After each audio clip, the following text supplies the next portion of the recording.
Mimi would know. Where's she? Outside. Ask her. She's out here. I was going through the old. Oh. It might be in that bunch there. Mimi, what was Boris the Gallon? Say that again? No, he directed Shogun, but what was he in at the theater? I was right, Lost in the Stars. Lost in the Stars. That was one of the big ones. Yes. Okay. What else? Lost in the Stars. We're talking about some of the people who got their start in your theater and some of the productions. We came up with the title of Lost in the Stars. Mm-hmm. Tell me a little bit about that show. Well, Maxwell Anderson. You hear him? It is a show about South Africa and the apartheid, you know, and the problems and whatnot, you know. And Maxwell Anderson came and saw the show, and he called the cast. He said it was so brilliant. He complimented the cast of how beautiful the production was. You heard of Maxwell Anderson? Yeah, it was a show about apartheid in South Africa. Can you recall some of the other productions? We've talked about Lost in the Stars. The Moon is Blue. Tell me about The Moon is Blue. I don't remember who was in it. The Moon is Blue, Three Men on a Horse, James Edwards, Three Men on a Horse. Who was in that? James Edwards. Now, I understand that you even had a television show in the early 50s that emanated from your theater. Yeah, what happened was Kaiser Frazier, they sponsored this show. It was a vaudeville show, you know, entertainment show.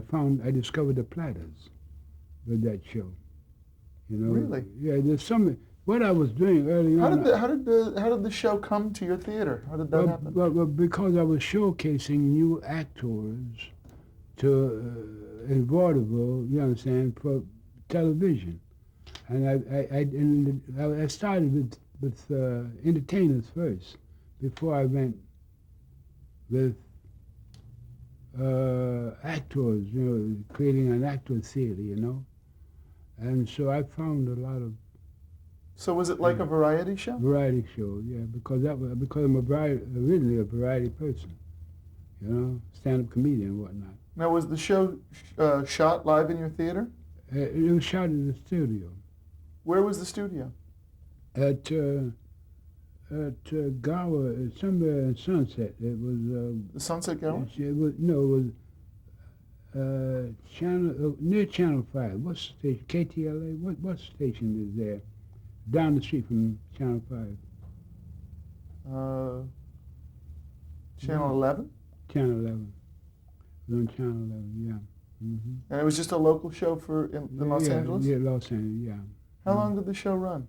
Maybe a year, not too long. Not too long. Because I immediately went back into the theater. But my real aim is to create a market for new actors. To create, you know, again, like I say, is to create, nobody buys you till they see you. So I've been producing, you know, new writer needs a place to showcase his shows, you know. And so you produce them and then you move them to Hollywood, you understand? I'm into creative theater. There's so many people with brilliant ideas. Where do they go? They come to Hollywood and can't find Hollywood. So I take those people in, not only my plays, and I give them a chance to get the thing on for producers. Now the one show that I know is going to make it, as soon as I get my theater back, if I can get my theater back. We haven't even gotten to the point where the hard times have hit your theater. Okay, good. Do you want to talk any more about the television show? Well, you tell me, boss. You're the boss. No, you're the boss. Go ahead. Um, anything else you can recall about the television show? No. Okay.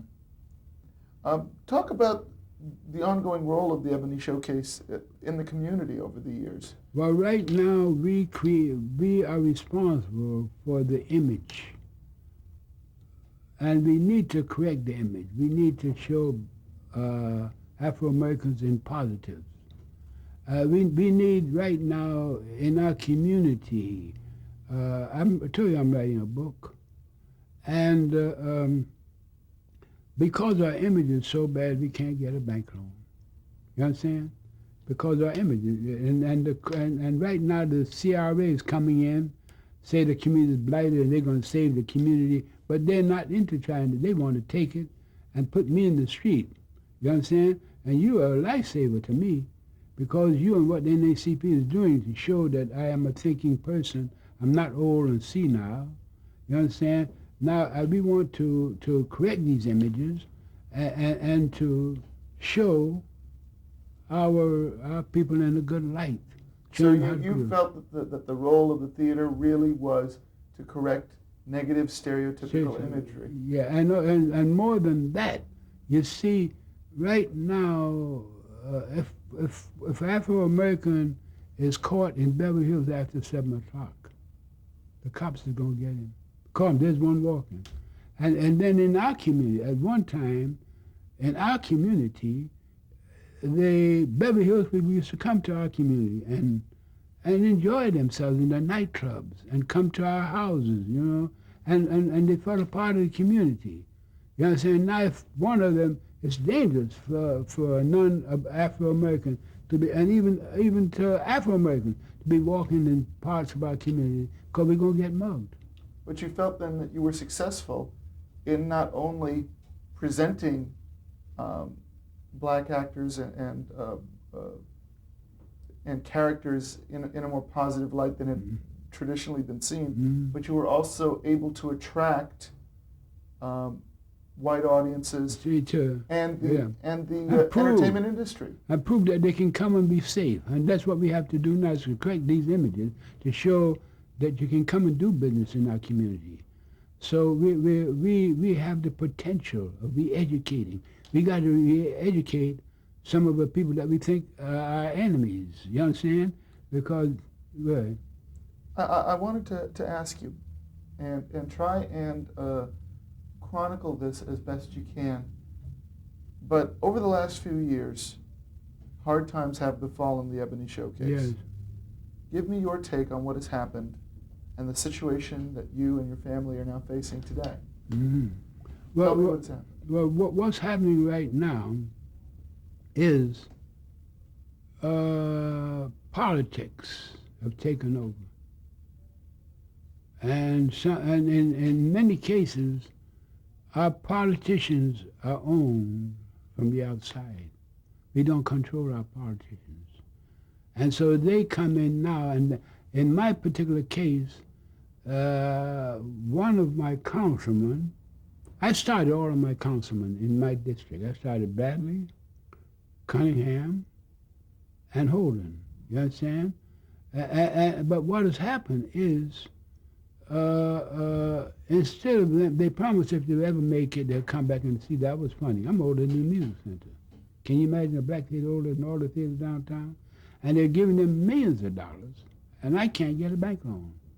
Tell me, though, specifically, what happened that has driven you out of your theater? Well, what happened? A sequence of events, if you could. Yeah, I'll tell you. Yeah, what has happened is the city called us and complimented us for our contribution. The city council, and so they told me to go to my councilman, Nate Holden, and see that he would help me, because they're funding the theaters downtown. But instead of Nate Holden coming to help me, they told me that I had to stick with Nate Holden. I couldn't bring anybody in to the community. You understand? Because this is his district, and it's a practice that they don't cross each other's. But this Nate Holden, instead of going to the seat I was funded, he goes and get the CRA and bring them into the Tell us community. what the CRA is. Community redevelopment. And they come into your community and they have the eminent domain. They can take your property and put you off, and nothing you can do about it. So they come in now and tell me that they're taking. I was going to Sacramento to get an award for my contribution to the arts. What do they call it? A living legend. And the night I was getting ready to go, the CRA came and boarded at my theater. And Nate Holden made a deal with the CRA to take my theater. I was going to come back and open my theater and put on a play with Sherman Hemsley. It was in the marquee. And I come back and I couldn't because they boarded up my theater. Sherman Hemsley was getting ready to star in this new play. And so that's what's happening right now. They're telling all kind of lies. I'm old, senile, and they're trying to just take my theater from me. You understand? Without giving me the same chance that they give the downtown theaters. Now this next play that I'm getting ready to do, let me just tell you a little about it, show you. I wrote it, and because I learned to write, and so what I've done, I've satirized the situation, you understand, of what's happening. So I put everything that's happening in the black community, all the problems, you understand, on an island, everything that we're confronted with. And so here's how, let me tell you, it's a musical comedy. And so when you come into Carnival Island, you're a tourist. And all across the marquee, there's flags of all nations. And you come into Carnival Island. You understand? And you're a tourist. And so the show starts the minute you drive in. And they're singing, the tourists are approaching and the natives need no coaching. Everybody's selling everywhere. The price is slightly higher than the tourist is a buyer. It's a show which you know is for the tourists. It's a thing for the tourists. Dance and sing for the tourist. He's the king, Mr. Tourist. The reason he's smiling, the key to the island is his Mr. Tourist. And then you get off your car and they read you, buy from me, sandals, buy me sandals, fit you nice. That's all the same, but it'll be this price. Buy from me. And then you walk and you buy your ticket at the box office, you know what I'm saying? And they say, all right, buses leaving 1 to 10, gate 1, 11 to 22, and gate 2, come on, take your seats, and you come in. Now what happens on Carnival Island, everything that's happening in South Africa, it's apartheidism, but you never see the white people. You only see that the natives don't have nothing, you understand? And that the problem is apartheidism. I have two groups. One is the Marcus is a group, Martin Luther King group, who are honest, who will not steal, who will not take any bribes. But then I got another group who is a Marcus Garvey group, but they're not really Marcus Garvey. They say, how can we get rid of apartheidism? So they come up with the idea, well, how are we going to get rid of apartheidism? Well, we got to go back to Africa and build a nation of our own. That's the way to do it. Yeah, that's a good idea. But we can't do it on Carnival Island. We got to go to America, where Marcus Garvey, he ended up in jail. And we got to go to America and start, because he ended up in jail trying to bring about change. So they come to America, but they made one mistake. They landed downtown in Greenwich Village and couldn't find no blacks. So, Lord, what are we going to do? Well, we can't find them. We go back to Colorado. So they said, text her, hey, buddy, where's the black people? So, man, you got to go to Harlem. Where's Harlem? Come, I'll show you. So they take them to Harlem, boy, and they say, down the white people, they're robbers. Man, you can't beat these people with violence. You got to be wise and go back to Africa and build a nation of our own. Yeah, that's a good idea, but where we going to get the boats? Yeah, that is right. We got to go back to Congress. So stop, I got to say, I know where you go to get the boats. Where? Go to the Ku Klux Klan and tell me you can take these blacks back to Africa, give them all the boats we need.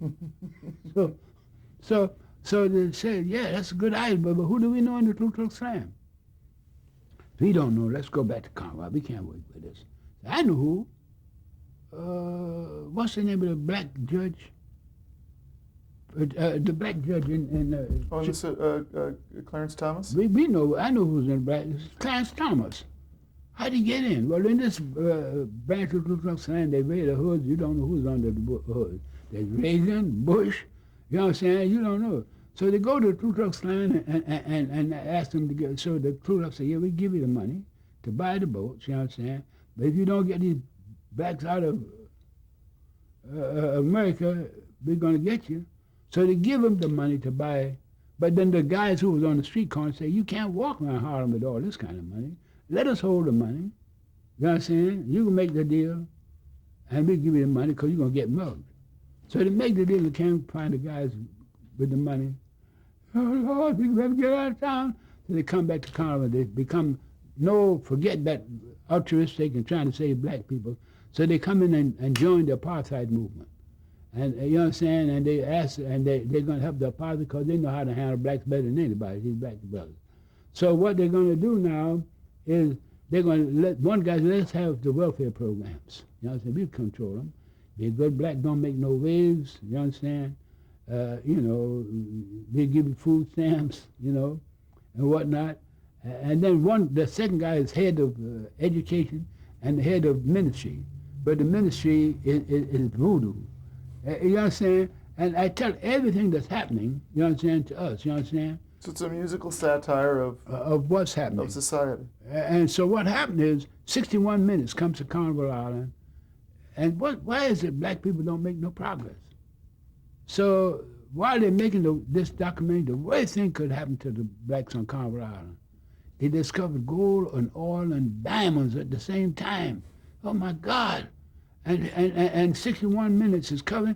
So they say, don't let 61 Minutes know that we found this strike. Boy, you ain't seen no problem. It's the news here that we got this. So wino sells the secret of 61 Minutes for a bottle of wine. They begin to come from Japan, everywhere, you know what I'm saying, to get these new strikes. You know what I'm saying? But you see what I'm saying? I don't want to bore it, but it's a hell of a story. You understand? I hope you get your theater reopened, and I hope that's the first show that you put on your stage. I did it. I got rave reviews on it. I got rave say it would make a hell of a film. Okay. They say rave said, and I know, like it'd be a better show for me than normal is that you. You know what I'm saying? I'm also trying to get other writers. When a writer writes a play, he has to have some place to put it on. You know what I'm saying? So I'm into humanity and facing the human problem. And you laugh at it, but you get the message.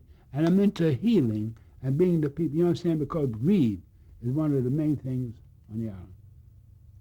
Can you hear that story? Absolutely. Absolutely. And what can I say, but we certainly hope that your theater reopens and restores you to your glory. You brought me to you put me, so you stop vendors. Hey, let me ask you, any other questions? We got lots of other questions. And we are going to go back to early television. Right. Now, there was another show that you were on. Ram of the Jungle. Ram of the Jungle. Yeah. It was on the air starting in 1952. Also was in a couple of I was in a Tarzan thing, too. On television or in film? Was it? I don't remember, but I was in it, and the same thing was Ram of the Jungle. Oh, so it was the same kind of genre? Yeah. It was a jungle adventure type. And I'm the guide on Ram of the Jungle, but Rama knew the way through the jungle better than I did. You know what I'm saying? I had to ask him which way to go. It was a tremendous show. Tell me, who were some of the people that created people behind the show? Let me see. My wife will remember. John Hall. You ever hear John Hall? He was a big actor, John Hall. And he was Rama. He knew the way through the jungle. And also Tarzan. See, Tarzan couldn't read and write, but he was our leader. You know, and so. How did the job come about for you on Ram of the Jungle? Well, they were looking for somebody, and I helped them satirize it because I could see, that the satire, that's what's happening in all in all of our communities. We don't own our leaders. The leaders in most cases are selling out. You understand? And so what happens is the leaders are owned from the outside. And every leader that they put in office, they have something on him and can impeach him any time they get ready. Did you know that?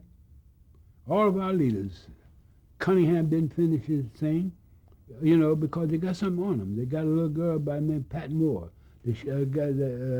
One of the mayors down in Compton, they got him because they always got something on them. If you don't do what they tell you to do, you're in trouble.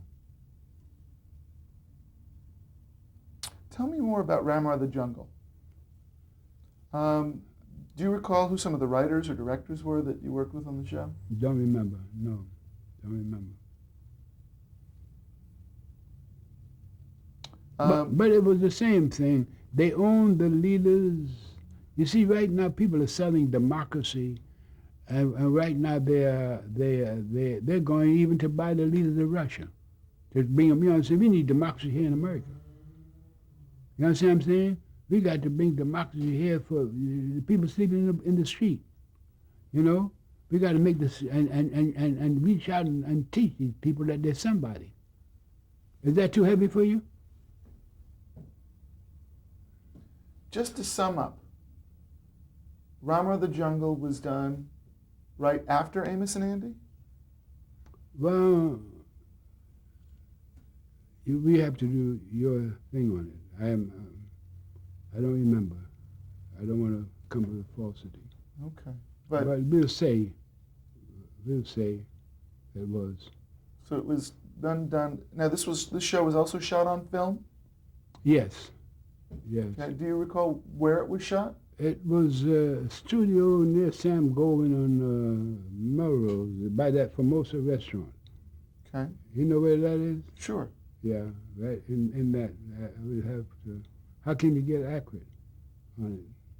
What would we do to give you the information you need? Just whatever you remember. Yeah, well, I don't remember. Okay. How did we do that? And your character on the show? Was a character by the name of Willie, the guide. And like Rama, also Rama was he was the Rama, the great leader. He knew the way through the jungle like Tarzan. He knew more about the jungle than the natives. And Willie had to ask Rama how to get through the jungle. And that's the image they wanted at that time. Now, in 1954, you were cast in another one of the all-time great all-black movie casts in the Otto Preminger film Carmen Jones. Mm-hmm.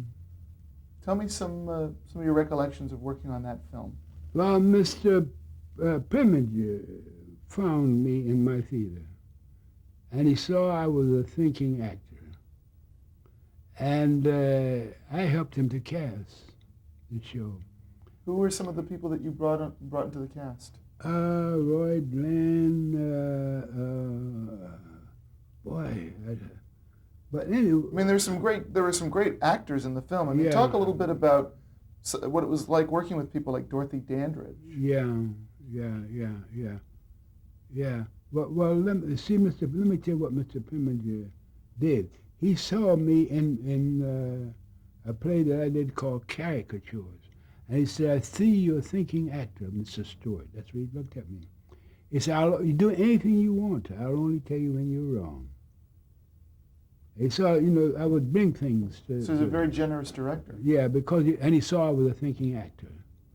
So, and he gave me the leeway.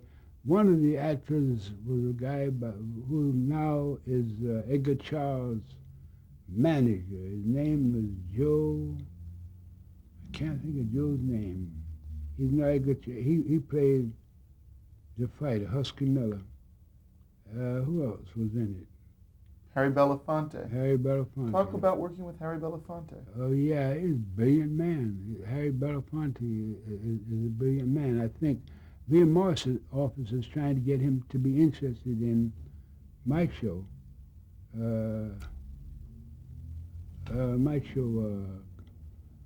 Carnival Island.